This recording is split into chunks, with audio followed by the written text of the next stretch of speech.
Stop me, 'cause I'm having a good time, having a good time. A shooting star leaping through the sky. Good morning, McCall. It's your host, Damon Johnson. You're looking at Payette Lake, and we're in McCall, Idaho, at Payette Dreams Coffee Shop. So we're getting no sound, is that right? Sorry, technical difficulties here. I'm going to go ahead and start a video for you. Oh, sounds like we're good to go from our sound engineer. Thank you. All right. So I want to go immediately to the best news of the morning, and you should be able to see that now. Hopefully you can still hear me. Last week we had a little bit of challenge cutting over to our weather report. So this is snow as far out as we can see it into next week. And I want to quickly scroll down to tonight. It says snow, lows around 11 degrees with wind chill values between 0 and 5. But the best part is new snow accumulation of 4 to 8 inches possible. So that is exciting news. I was going to hold off on reports until after our first video, but I wanted to get to it. And before we get to that video, which is going to be part 2 of our Payette Avalanche Center interview with lead forecaster Dave Bingaman, where we're going to go through what you need in a backcountry backpack. So very important information to stay tuned. But I want to let you know that we did have a drawing for the Horus Vision reticle sweatshirt and hat, and that is going to go to Katie Lynn Strode, and I think she mentioned in her post that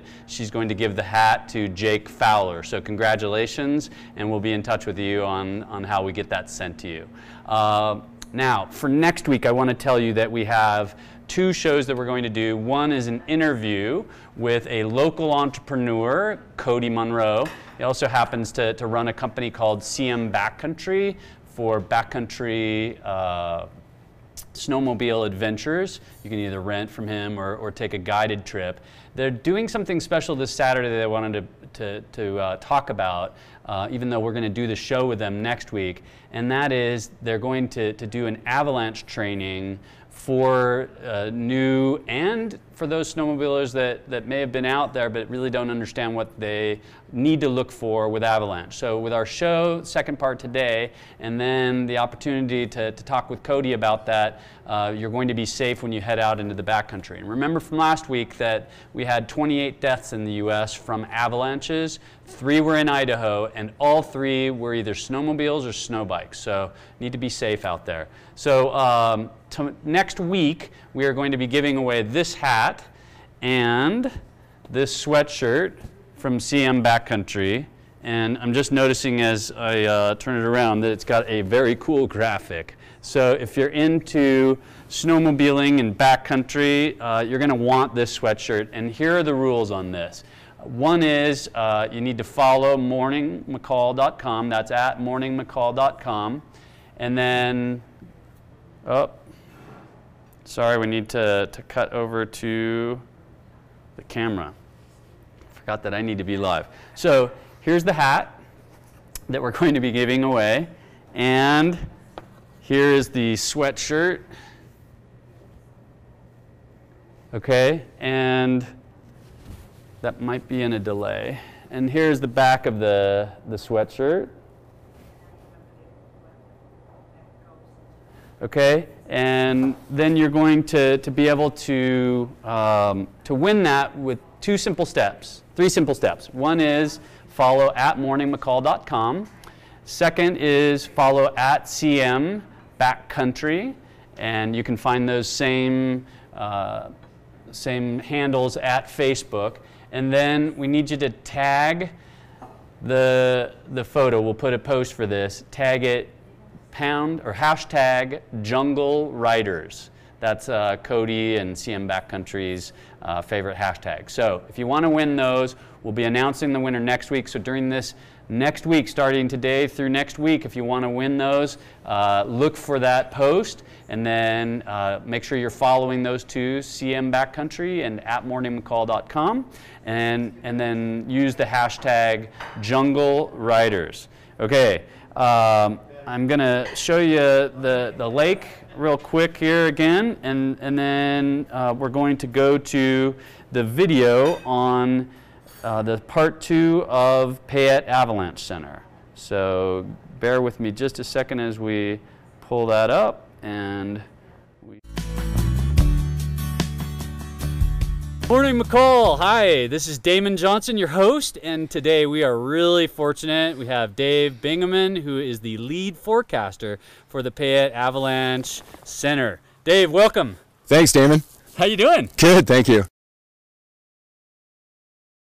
So you come back and you fill out your report, and then where is that getting posted for the folks tuning in first time, never heard of Payette Avalanche Center? Where do they go to find this information? Yeah, generally the idea is that we're going out into the field and we're collecting all this information so that when we come back we can put together a comprehensive picture of what we saw for the users, whether it's snowmobilers, skiers, or snowshoers, or any kind of winter recreationist. So we get up in the morning again and publish the information that we found the day before on our website at payetteavalanche.org. There's a national website of avalanche information that's at avalanche.org, and that's all the avalanche centers in the U.S., so it's a pretty big site. A lot of good information on there, but what we try to come up with is we kind of try to come up with a hazard analysis and sort of the overall picture of what we're seeing. Forest Service planes at work right now, right? Ski planes. It's all about skiing. So, yeah, we come up with a picture of what we saw for the previous day, and then we put a danger rating to it. So we talk about the danger scale in our ratings, and that's basically just a tool that tells you what level of exposure you're going to be taking on if you go into avalanche terrain that day. Yeah, and on the truck it's actually posted, and it's very complicated. So we're going to do that in the next time we have you on the show. Sure. But to finish this out, and always looking for something that will be useful for our viewers, I brought my son's backcountry ski backpack. I want you to open it and tell me if he has everything in there. We'll go through it. That he needs. Yeah, you bet. Cool. All right, Dave. Here's his backcountry backpack. Break it down for us. Okay, we've got Stan Johnson's backcountry backpack right here. First thing I see is probably the most important thing, and that's an avalanche transceiver. You want to make sure that you always have your transceiver or a beacon on and ready to find somebody if you need to. That allows people to find you if you get buried, and it allows you to find your partners if they get buried. We've got a shovel. It's a nice high quality aluminum shovel, so you want to make sure you have a good shovel. And it looks like we've got a good probe in here, so this is basically a way that you would fine-tune your search with a beacon and pinpoint somebody in the snow. So it's a big stick, you stick it in the snow and find people in snow, and it all fits in this neat little backpack. So a couple of things that I carry in my pack too are, first aid and communications. A lot of people carry spot locators, and one of the things we've talked about a little bit at some of our classes, and a lot of people are using nowadays, is airbag packs. So that's just kind of a glorified balloon that goes on your back, and you inflate it if you get caught in an avalanche, and it floats you up to the top. So looks like he's got everything he needs in here. That's fantastic. I'm glad to hear that. As a parent, I'm a little concerned about either going out with him or sending him out with the right stuff. So how about we bring you back next time? We'll go through the hazard levels so we understand, and then we can go through the pack that one of your forecasters would use when they go out. Perfect. All right. Hey, thanks a lot for coming, Dave. Thank you guys for tuning in. We'll see you again next week. This is Morning McCall. I'm Damon Johnson, signing off. Have a great day.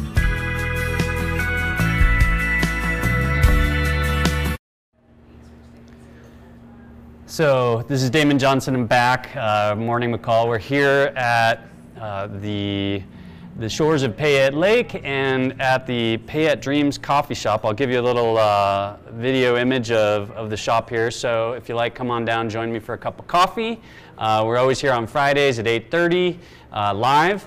And well, not always, but for the next couple weeks we're here, and otherwise you can catch us on our website at morningmccall.com, or you can find us on Facebook Live as well, or on YouTube, always using the handles at morningmccall, and you'll find us on those. Okay, listen, I want to show you something real quick here. This is the Payette Avalanche advisory. So what you just saw in that video was an interview with Dave Bingaman, the lead forecaster, and all the information that they found yesterday is now posted on this site right here at payetteavalanche.org/advisory, but you're going to get to that when you go to the page. So if you can see this, it says the avalanche hazard today is moderate.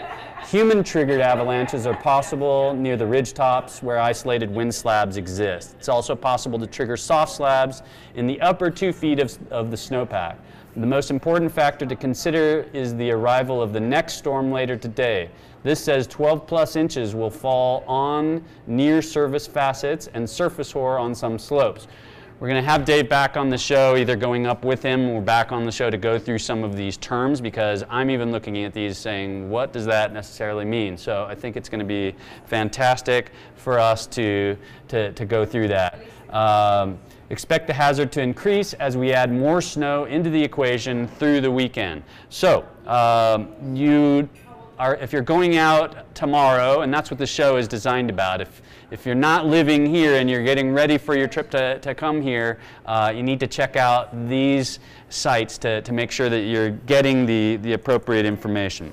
So you've seen the forecast. You see that we have snow coming, and you've seen the avalanche forecast saying that it's moderate, but that will likely change since we're going to get so much snow. I think you're prepared for any sort of winter travel that you're going to have this week.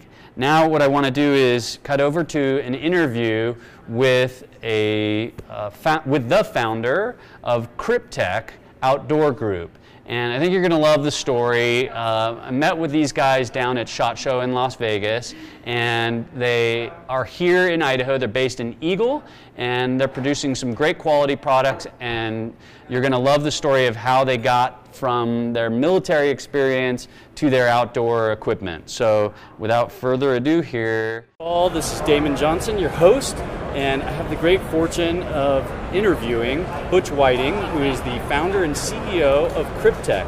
Butch, thank you very much for having me. Thank you. It's a pleasure. Tell me a little bit about your history and then the impact that had to form Kryptek. Okay. So I grew up in Idaho, was raised in Idaho, graduated from Nampa High in 1992, went to Gonzaga University, got my degree in mechanical engineering. That's correct. All right. Yeah, Bulldog. All right. Went to U.S. Army Flight School, and then I flew Apache attack helicopters and did multiple deployments to both Iraq and Afghanistan. Thank you for your service. I thank you.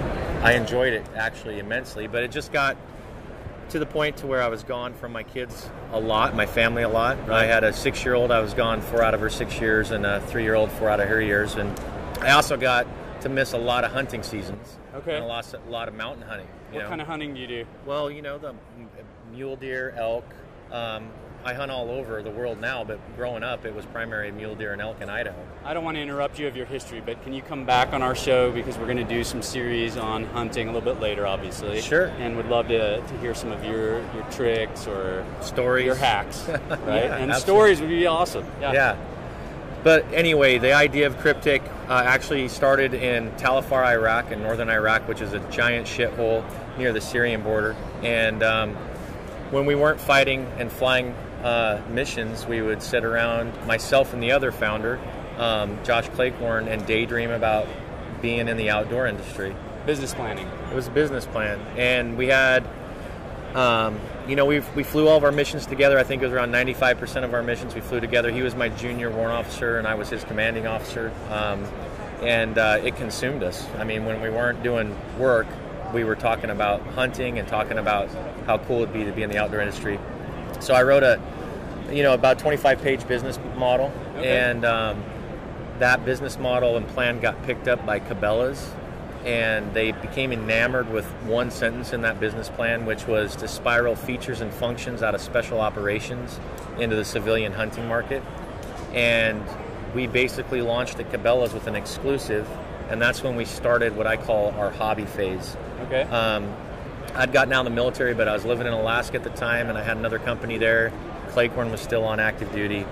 And we just stayed in hobby phase for a long time and had a lot of things occur that were really super positive. We developed camouflage for the U.S. military, got a ton of lift out of that. And it finally started to just get so much momentum that we decided we wanted to do this for full time and make it our focus.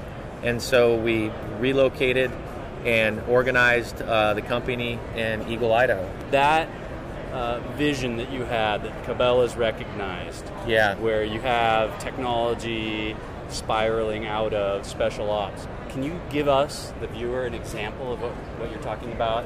And we'll pick up and follow you where we Yeah, need to. so originally some of the features we brought in were like waist adjustments in the pants, Okay. built-in knee systems that were adjustable, ergonomics in the pocket placements, these types of things. The camouflage really came after.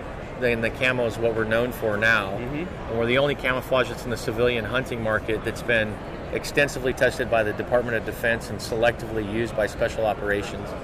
But, our slogan, Battlefield to Backcountry, is truly the essence of who we are as a brand. And it's not just our combat experience and what we did. We work very closely with both U.S. Army and Navy Special Warfare now to this day. Okay. And so we're still doing, probably even more so, integration and then bringing those improvements and features into the market. Another one I can point out to you can cut to is our rugby shirts on our tactical line, which will become available this summer. Those programs are specifically developed for U.S. Army Special Operations.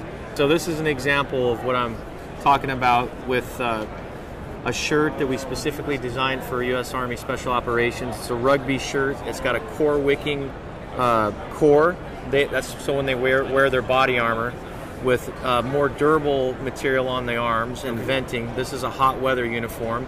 It's obviously in a solid, but you put this in any color or in camo for hunting. Okay. The pant that comes along Great with for this. backcountry elk hunting where you're Early season, hiking 5 miles in. Yeah, early season Hold that for September type hunting or antelope hunting, when it's hot. Okay. So lots and lots of features, super feature rich. But the knee system that I talked about, you actually load pad in here. We have different pads that come with this. There's a Vibram outer pad that we actually specifically worked with Vibram on this. Oh, okay. But you can put another insert in here and get more protection. And then it's completely adjustable on the back. And then the other features are where the operators wanted to have their pockets and stuff. And what you find is when you're in a hunting environment, those same applications that you experience in combat become useful when you're actually hunting big game. Right.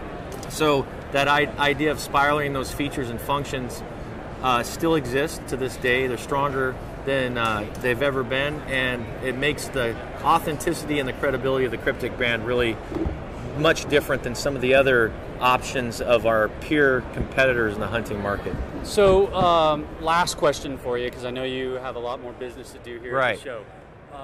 Where can our viewers, if they're interested in trying these on and holding them themselves, where do they go to find it? So locally in Idaho, Sportsman's Warehouse is probably our biggest advocate. They'll find it at Cabela's.com, but not necessarily at the Cabela's in Boise. All right. DMB Supply also carries Kryptek. All right. In terms of other stores up in the McCall area, I think pretty much you have to come to Boise to see it. We'll work on that. All right. All right. Butch, really appreciate you taking the time. We look forward to you coming up. I understand you take the kids out boating on a very cold lake called Payette, and we'd love to see you, maybe have you on the show live. Okay. That'd be great. Thanks, Butch. Have a great show. Thank you. All right. Bye. Bye. So, hope you enjoyed that video with Butch Whiting and the team at Kryptek Outdoor Group. We'll have more videos from SHOT Show coming up. In fact, next week it's Horace Vision. You're going to get a chance to see a renowned long-range shooter work on skills through a virtual reality headset and do some long shots. And then we'll have another interview with CM Backcountry, but further down next couple of weeks we'll still have more of our interviews from an exciting trip at SHOT Show. Now, speaking of exciting, although the forecast is is snow tonight and then into the foreseeable future. Friday night, 2 to 5 inches, another group of 2 to 5 inches at Brundage on Saturday, snow again likely on Sunday. This is the image that you can hopefully see from the Lakeview chair cam. So beautiful morning out at Brundage, and to be fair, now we'll go to an equally beautiful shot from Tamarack, and this is from the Tamarack Resort chair about 28 seconds ago. So as you can see, a beautiful morning here if you're choosing to go out skiing. I'm not going to waste your time showing you the accumulation of snow because we haven't had snow since Wednesday, but we have a lot more coming, and it looks like it's going to be a fun weekend. Listen, the next show that I want to, oh wait, before we go to the next show, I want to bring you a little bit for the cross-country skiers as well as fat tire bike activities. So the activity barn, which has part of the rail trail, was last groomed yesterday.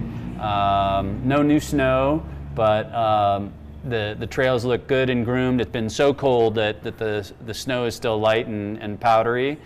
Great for skating, fat bikes, walking, and also classic. Ponderosa Park, similar conditions, also groomed on the 7th. There, now you can see those. The activity barn here, and then Ponderosa State Park, also dog friendly. Half of the trails were groomed with the snowcat on the morning of the 7th, and the classic track has been reset on the trails groomed yesterday as well. I would presume that it's being groomed today, and so that's going to look good. Bear Basin was last groomed on February 6th. Again, no new snow. It looks amazing. Again, the cold temperatures have kept everything good out there.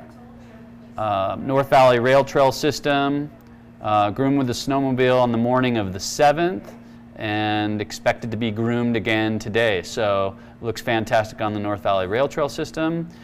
Jug Mountain Ranch says that it was last groomed on the 5th, but expected to be groomed on the 7th, and it's saying to use caution on the south boundary, still some tree debris. Hope to have single track reopened on Friday, so that should be good news for those planning on heading out to Jug Mountain Ranch today.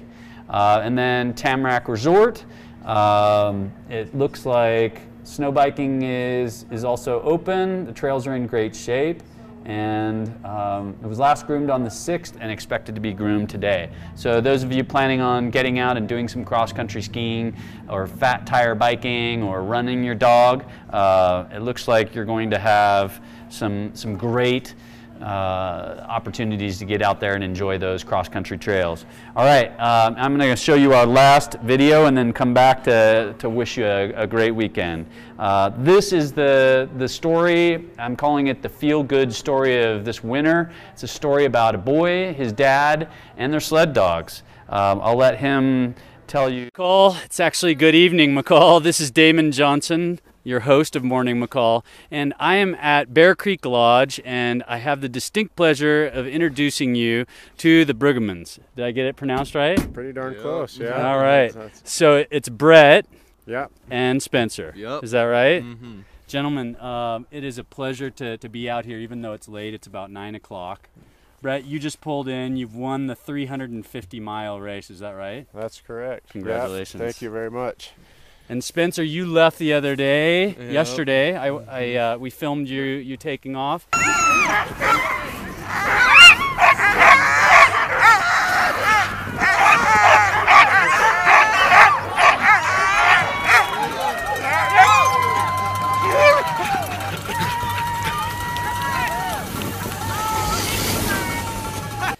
And you did the 150. I did. And you came in third place, so podium finish, right? Yep. Very nice. Uh-huh.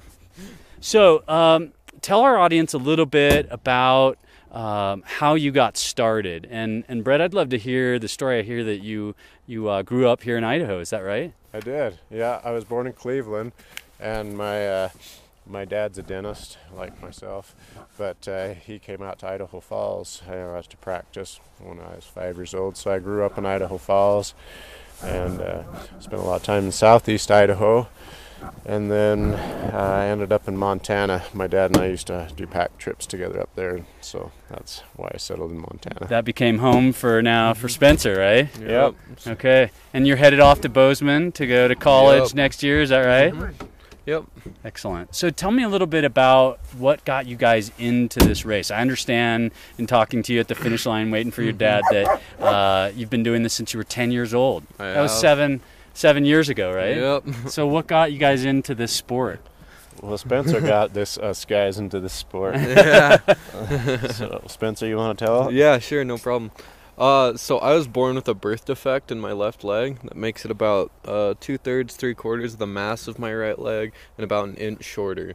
So that makes it take about double the effort per step to walk and run. Okay. So I can't do traditional sports at any advanced level. Well, you're doing this one really well. Yeah. Well, this isn't too traditional. Yeah. But it's some hard hiking uphill, Oh, is that definitely. right? Yeah. Okay.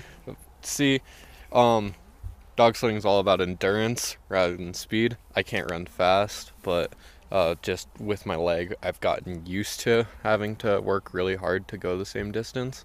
So I had this leg, and You still have it? yeah, actually got it I had this replaced. leg. Yeah, and so both of my brothers are big football players, and I tried to play football in 5th and 6th grade, but I just could not keep up. And I was reading Jack London's Call to Wild, and I just thought it was so cool. And I was like, wow, I wish I could do that. That's so amazing. Great inspiration. Yeah, it is. It's a great book. That they're out in the wilderness with their dogs, and just them in the woods and their dogs. And one day, while I was driving home from school with my mom, I just perked up and said, we should start dog sledding.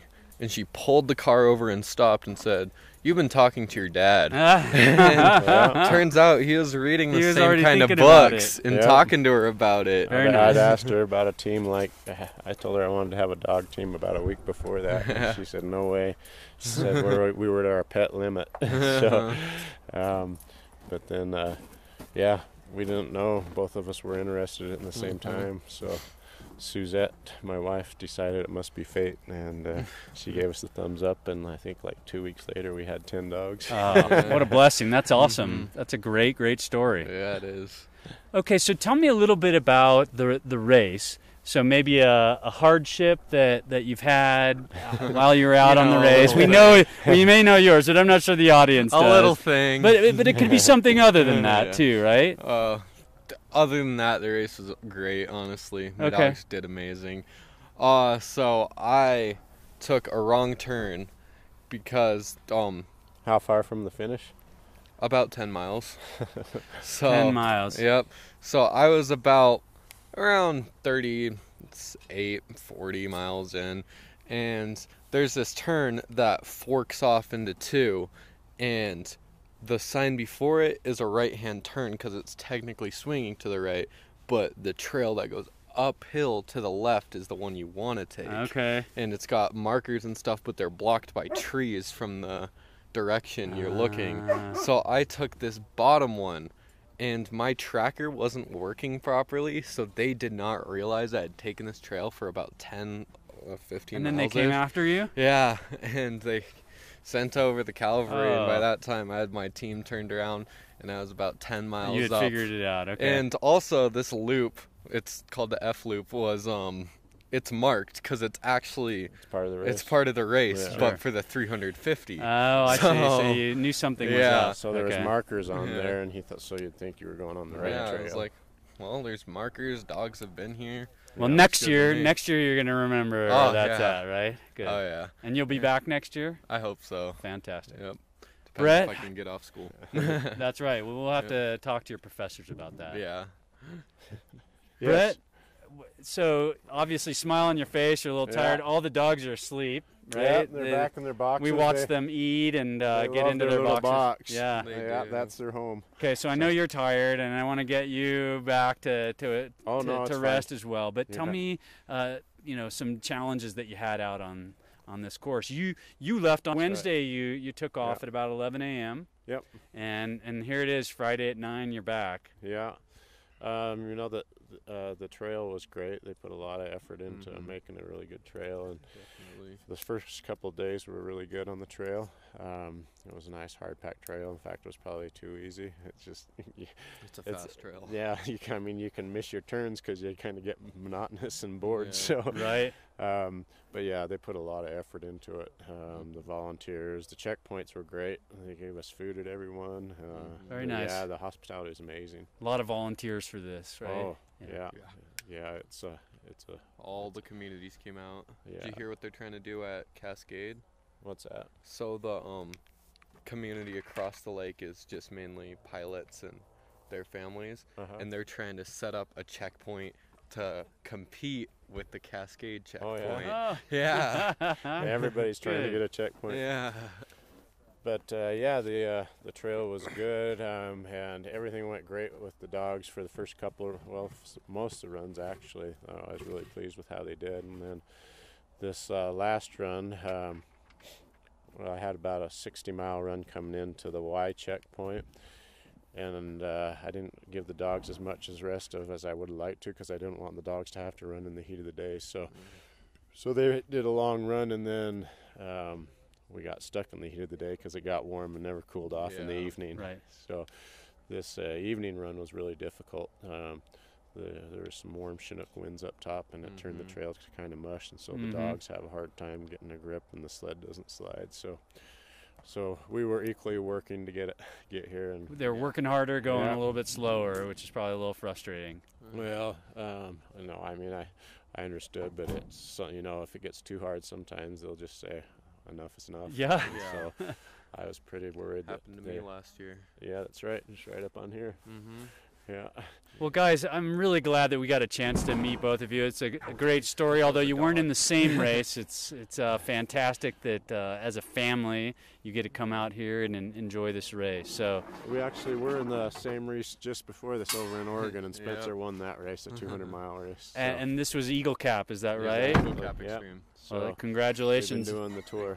And the next race coming up is? The Race to the Sky in Montana. Race to the Sky in Montana. So you guys are kind of going back home. Yeah. All right, good. Yeah, it's in our backyard. And for the viewers that want to follow you, how can they follow this next race? Do you know the site or? Well, the best way to do it is gonna be my mom runs a Facebook page for a kennel. We want to hear it. It's called Skinny Leg Sled Dogs. All right. And so that's where most of the updates will be. She puts a ton of work into it and writes a lot of great stuff about the races.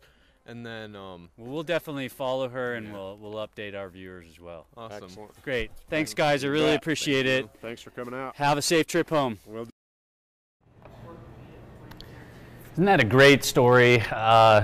Makes you feel good that you're out telling these amazing stories about our neighbors, and the Bingamans are a classic example of that. He had a birth defect, and instead of becoming the victim, they found a sport that he could excel in, and now they're doing it together as a family. So do go check them out on their Facebook page, Skinny Legs Sled Dogs, and follow them.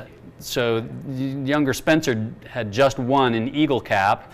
He would have won this race, but ended up taking the wrong turn, as you heard, and ended up still being on the podium. And now he's off to race in Great Falls. And listen, he's only 17. He's been doing this for 7 years. So an amazing story. Follow them. The father, Brett, is going to be off to the Iditarod. He's obviously qualified for that by winning the Idaho Sled Dog Challenge. Another site to check out if you're into sled dogs. So listen, it's been fantastic telling you these stories today. Just to recap, we did part 2 with the Payette Avalanche Center. Thanks again to Dave Bingaman, the lead forecaster there. We interviewed a couple of great entrepreneurs that took their activities from special operations, Apache helicopter service in the military, and now turned that into outdoor sportsman type companies, products. And then most recently with the Bingamans and their race and the sled dogs. So now I'm going to bring you and close out the show a song written and performed by a local artist, Bob Burns. If you're interested in being one of our local artists and we'd love to play your song as we close out the show, please let me know. And here goes Bob. Thanks, and we'll see you next Friday right here, Payette Dream, on the corner of Highway 55 and Lake at Payette Lake in McCall, Idaho. Thanks. Have a great week and enjoy.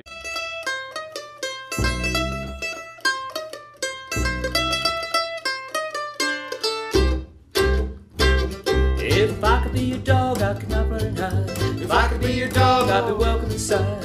If I could be your dog, I'd be understood. If I could be your dog, well, the truth of the matter lies in your golden touch, and the tone of your voice means so very much. I'd fetch a stick for you, or swim in any river, if you treat me like someone. It really doesn't matter, yeah, yeah. If I could be your dog, I would not run and hide. If I could be your dog, I'd be welcome inside. If I could be your dog, I'd be understood. If I could be your dog.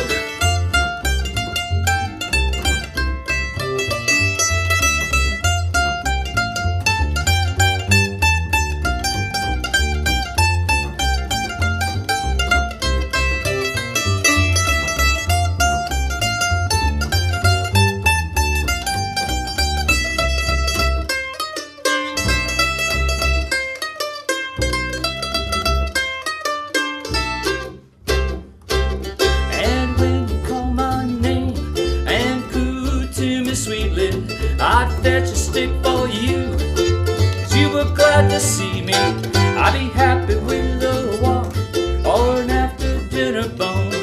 And when you scratch my back, yeah, yeah, I'd never feel alone, no, no, no. If I could be your dog, I would not run and hide. If I could be your dog, I'd be welcome inside. If I could be your dog, I'd be understood. If I could be your dog.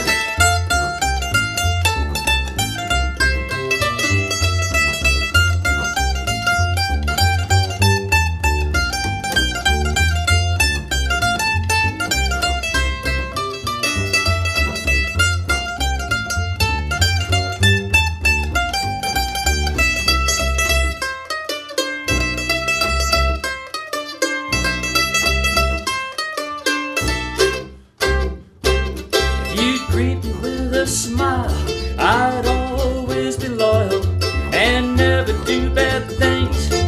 Made your temper boil, and if I could choose a life of ease and grace, I'd come back as your dog. Love to lick your face, yeah, yeah, yeah. If I could be your dog, I would not run and hide. If I could be your dog, I'd be welcome inside. If I could be your dog, I'd be understood. If I could be your dog, if I could be your dog, I would not run and hide. If I could be your dog, I'd be welcome inside. If I could be your dog, I'd be understood. If I could be your dog, if I could be your dog, if I could be your dog.